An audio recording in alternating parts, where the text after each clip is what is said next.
J'espère que vous allez bien, j'espère que vous terminez bien cette année 2023, une année très compliquée, franchement parmi les années les plus compliquées que j'ai connues moi.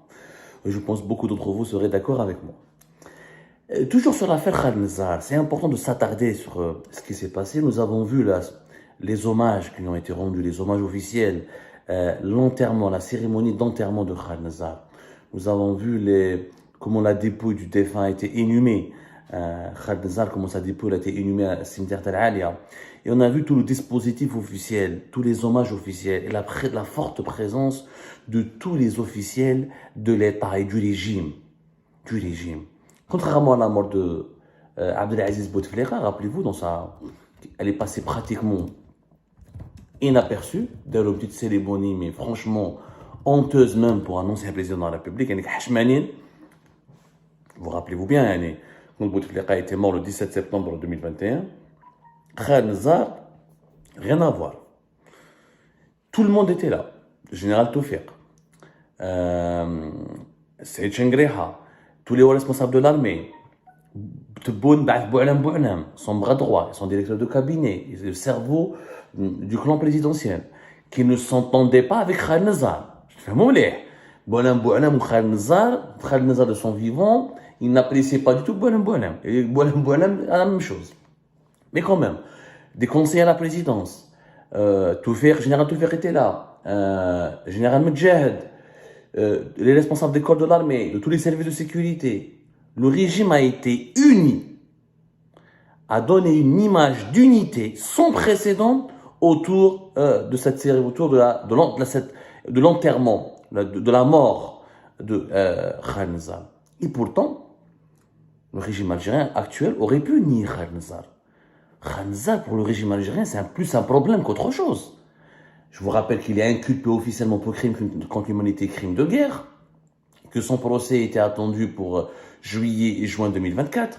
Depuis 2011, il fait l'objet de poursuites, d'une affaire d'un crime contre l'humanité au niveau de la justice suisse. La justice suisse le poursuit et enquête sur lui depuis 2011. Quand même, Khaled Nazar, c'est un homme qui aimait les polémiques. Il n'est pas forcément aimé par les Algériennes et les Algériens. On en a parlé tout à l'heure, il y a beaucoup d'Algériens et d'Algériens qui le détestent, à raison. Pour certains d'entre eux, on se comprend. C'est le symbole de la décennie noire. C'est l'artisan du coup d'État controversé de l'interruption du processus électoral. C'est un poids très lourd. L'actuel régime, qui est né au lendemain du Hirak, aurait pu dire, ça ne me concerne pas Khaled Nazar, c'était l'ancien régime, c'était les années 90, ils auraient pu lui faire comme ils ont fait à Bouteflika. Un enterrement qui passe inaperçu, une petite cérémonie à peine protocolaire avec le strict minimum du protocole. Et pas du tout. Et c'est important que vous analysiez cela, que vous compreniez que ce n'est pas fortuit. En réalité, le régime algérien aujourd'hui, il a démontré l'une de ses facettes les plus importantes. Le régime algérien, l'un de ses points forts, c'est l'unité idéologique. شوفوا les dirigeants algériens عندهم des clans. جماعة بوعلم ما يتفاهموش مع جماعة خالد نزار يتفاهموا مع جماعة سعيد شنقريحة، جماعة سعيد شنقريحة ما يتفاهموش مع كاع لي كونسي تاع تبون، جماعة لا دي جي اس ما يتفاهموش مع جماعة لا جوندارموري، جماعة لي سيرفيس ما يتفاهموش مع كاع جماعة لارمي. Mais au-delà de toutes les divisions, de toutes les divisions claniques, de toutes les divergences, de toutes les luttes pour l'enrichissement, pour la corruption, pour la conquête du pouvoir qui peut diviser au sein du régime algérien, il y a des piliers qui garantissent son maintien et qui garantissent sa survie. Et ces piliers, c'est des constances. Ce sont des constances sur lesquelles le régime algérien ne transige jamais et sur lesquelles il n'a jamais négocié et qu'il n'a jamais abandonné.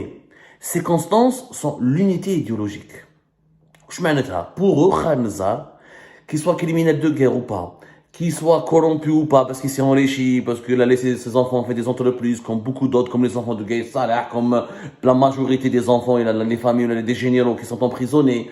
Malgré tout son caractère, son sale caractère, ses sorties polémistes, ce qu'il a dit, ce qu'il a voulu, comment il avait son bras de fer contre le Gaïd Salah en 2019, ses sorties contre le Bouteflika durant 15 ans, malgré ses relations tumultueuses avec la population algérienne, ses relations tumultueuses avec l'opinion publique internationale. Yibqa, pour eux, Khaled Nazar, l'un l'un des ciments de l'unité idéologique du régime. C'est quoi l'unité idéologique? Pour le régime algérien, ce qui s'est passé pendant la décennie noire était totalement justifié.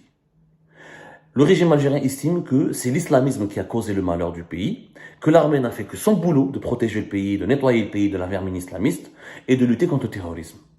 Et que Khaled Nazar, de ce point de vue, est un héros et que tous les militaires de l'époque sont des héros. D'ailleurs, tous les généraux que vous avez vus aujourd'hui à la cérémonie d'enterrement, Ben Ali, le général de corps d'armée Ben Ali, le Saïd Chengriha et les autres, ont fait la décennie noire, ont été sous le drapeau, là, ont porté l'uniforme pendant la décennie noire et beaucoup d'entre eux sous la direction, sous l'égide, sous le commandement de Khaled Nazar. Khaled Nazar a été le patron et le commandant de plusieurs, y compris le Saïd Chengriha, l'actuel patron de l'armée.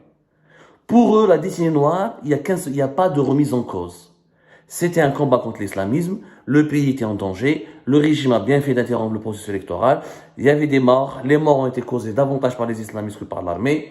Le récit du régime est tel quel. Le pays a lutté contre l'islamisme radical et l'Algérie est l'un des pays pionniers avant le 11 septembre aux États-Unis, avant Daesh, avant Al-Qaïda, avant tout ce que avant la guerre en Libye, l'Algérie a été pour eux le pays pionnier qui a lutté contre le terrorisme et qui a été le laboratoire à ciel ouvert de la lutte contre le terrorisme.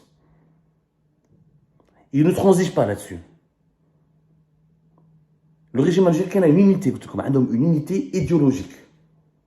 Les mecs ne se bien. Qu'il y a des points, c'est ça la force du régime algérien, c'est que la population, l'opposition notamment, et même les intellectuels n'arrivent pas à comprendre ce régime.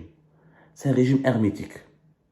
Très compliqué, mais vraiment très compliqué, hermétique.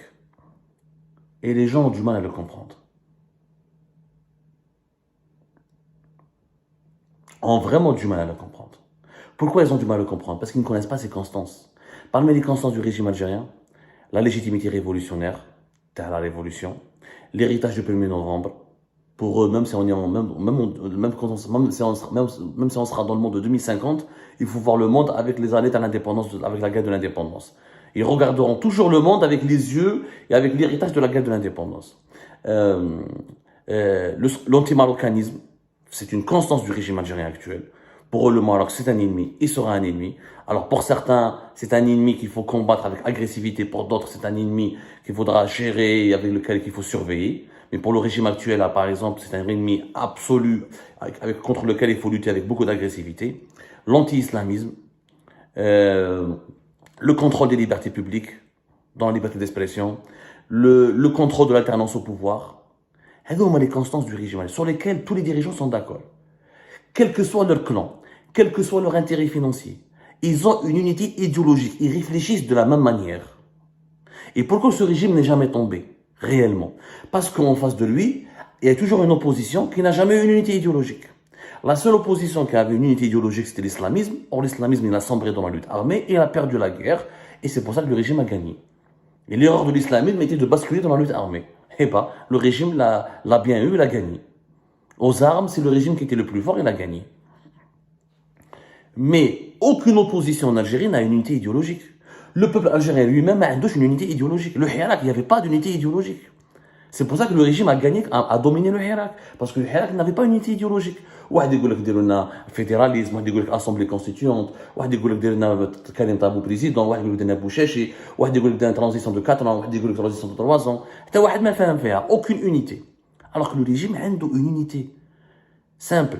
L'anti-islamisme, la légitimité révolutionnaire, le contrôle absolu des libertés publiques individuelles, la rente, le contrôle de la rente du pétrole et du gaz, l'antimarocanisme, le contrôle de l'alternance au pouvoir, la surveillance de la société. C'est des visions, c'est une vision idéologique que le régime algérien a construite. Le régime, il est uni. Mais quand il s'agit de constance du régime, il fait un moubinet. Non, touche pas Khaled Nazar. Pour nous, c'est un héros. Il fait partie de celles qui nous ont permis de gagner la guerre contre l'islamisme. L'islamisme, pour eux, la décennie noire, le régime aurait pu s'effondrer. Et c'est pas effondré, il a gagné. Il faut célébrer leur héros. Le régime a célébré son héros aujourd'hui. Et non pas célébrer Abdelaziz Bouteflika, parce qu'Abdelaziz Bouteflika n'est pas un héros pour eux. Il est venu après la décennie noire, il a voulu dominer l'armée, il a voulu démilitariser le régime, il a voulu restaurer certaines libertés publiques, et à cause de lui, il y a eu le Hirak. Donc, pour Bouteflika, il est devenu gênant. Il est devenu un héritage gênant. Parce qu'il a trop duré, à cause de lui, il y avait les oligarques, à cause de lui, il y avait le peuple s'est révolté, à cause de lui, la situation est devenue incontrôlable, et il n'était pas trop répressif, il n'était pas trop dans la persécution. Ce n'est pas le cas de Khan Zal. Vous voyez la différence? Les différences, Yajma. Vous devez comprendre qu'aujourd'hui, nous avons eu la démonstration de l'unité idéologique du régime algérien à travers l'enterrement de Khan Zal.